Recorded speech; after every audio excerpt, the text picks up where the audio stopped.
Now, homegirl, let me tell you something. If you're going to find the right brother, you better be sure he has some work ethics. If you're going to find the right sister, you better be sure she has some work ethics. Because I don't know if you can find one like this day and time or not. But when Elimelech looked at her and said, I want you to help me to find the right woman. The text says that as he came with 10 camels. And the women would draw water, and not only for drinking and taking back to the house, but also to help water the livestock. Now, come on now. He had 10 camels, and it is said that each camel could drink 40 gallons of water right by themselves. That would have been over 400 gallons that homegirl would have had to draw.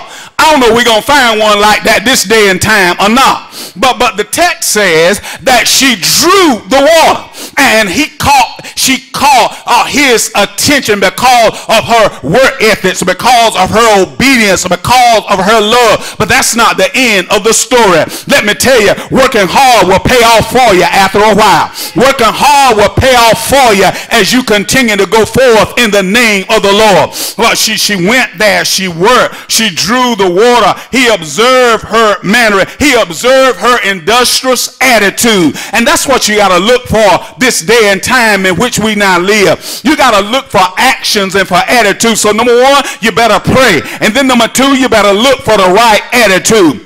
Because you look good and because he looks good don't mean to have the right attitude. They must be industrious. They must show some kind of skill. They must show some kind of endurance. You see, because it was never meant for the wife to take care of the husband, but the husband ought to always take care of the wife. I know that's unethical. I know that's outdated. But I wouldn't live with no man that wouldn't take care of me.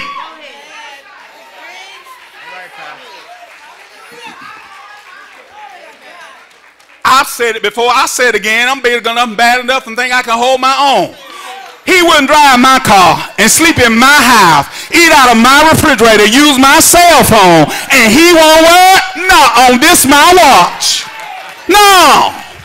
You should be taking care of her.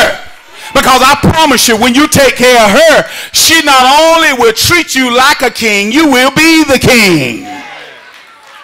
He looked at her industrious attitude. He looked at how she treated. He looked at how she worked so industriously. And then not only that, but he prayed again. And he said, God Jehovah, is this the one? Is this the one that I need to take back to my master? He prayed for the right process. He prayed that he would choose the right one. He prayed in obedience. You got to read from verse 1 all the way down to the end of the chapter to see what I'm talking about. Because the text said, as he prayed and asked the Lord to show, the Lord showed him that this is the right one. I've led you to the right one. Look at, and not only what did she have, did he pray, and not only did she have the right attitude, but he prayed and the Lord showed her that she had the looks to go along with it. Now you don't want to marry you don't want to marry nobody look like that. You want to marry somebody that look like something. They'll help you look better. Come on here now. But she had the looks to go along with it. She had everything that would go along with it. She had the right attitude. She had the right look. She conducted herself as a lady. And you don't want to marry nobody that's already been here, there, and everywhere. And everybody has here, cow, there, cow, everywhere, cow, cow. You don't want nobody like that. You want somebody that's going to be productive for you.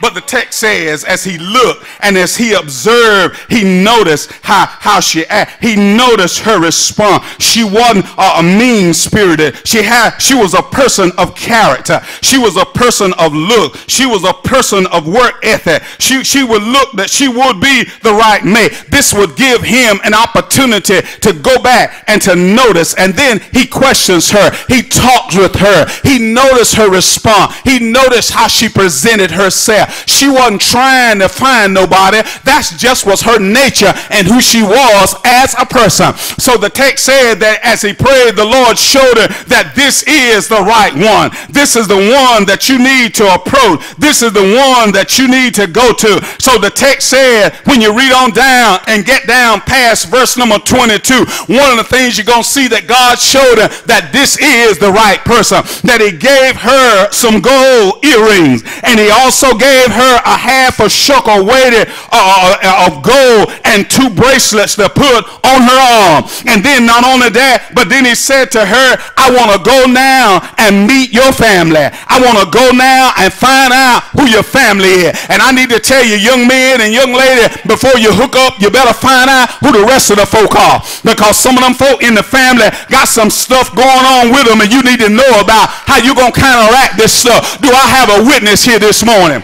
So the text said that he gave her 2 bracelets and some gold earrings and some gold, and then he wanted to go and meet her family, because in order for him to take her back to the land where Abraham and Isaac lived, he had to have the permission of her father. And as he went and met the family, he noticed that the family was in sync. He noticed that the family was intact. He noticed that the family had something going on even with them. And her father was willing to release his daughter to take him back to Abraham for Isaac's bride. And the text said that when Isaac looked and saw Elimelech coming with his bride, he began to smile and he began to celebrate, because he had the right woman. Rebekah would become his wife, and they would be husband and wife for the rest of their life. And I want to come by to tell somebody that marriage is serious business, and you got to be straight up and straightforward if you're planning to spend the rest of your life with somebody. It doesn't mean to have a PhD from Harvard. It doesn't mean to have to go here